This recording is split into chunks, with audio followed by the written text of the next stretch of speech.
dans l'interlocuteur des Américains.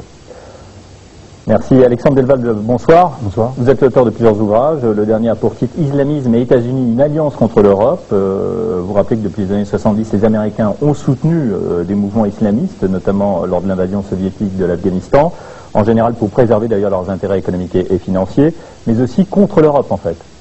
Contre l'Europe si l'on considère la Russie comme européenne. Hélas, en Occident, comme le montre Zinoviev, l'Europe est considérée comme uniquement occidentale et on a exclu souvent la Russie et le monde orthodoxe post-byzantin de l'Europe. Et ça c'est grave parce qu'en fait la politique, la stratégie américaine visait à soutenir le vert dans ses dimensions les plus extrémistes contre le rouge, ou l'ex-rouge, le communiste en général, qui est en fait à la fois un Serbe, un Russe.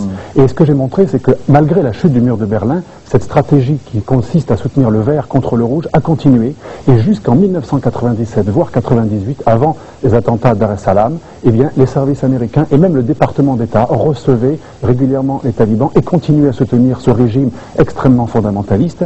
Mais de toute façon, tout cela n'est pas étonnant. C'est la politique suicidaire des États-Unis et des Occidentaux en général qui consiste finalement à s'ouvrir, comme l'avait montré Karl Popper, à ceux qui refusent l'ouverture. C'est une politique suicidaire qui trouve ses sources également dans l'alliance avec l'épicentre du séisme islamiste dans le monde, qui est l'Arabie Saoudite.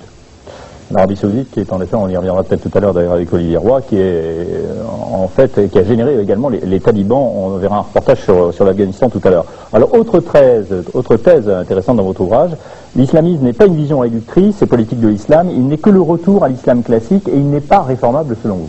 Hélas, ce n'est pas ma thèse, c'est la thèse du plus grand islamologue en Occident, qui s'appelle Bernard Lewis, islamologue américain, reconnu par énormément, notamment nous en parlions avec M. Bencher juste avant.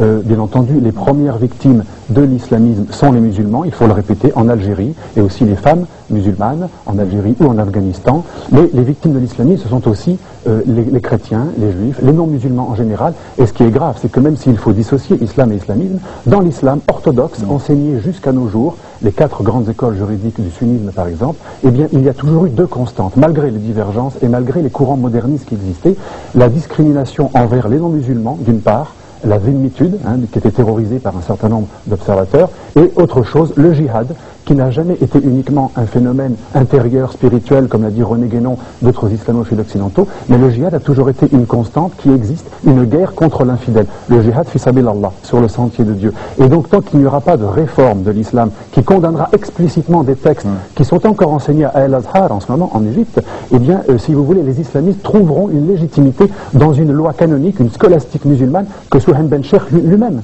demande de désacraliser, de réformer. Tout à l'heure sur ce plateau, Olivier Roy, l'islam est-il réformable?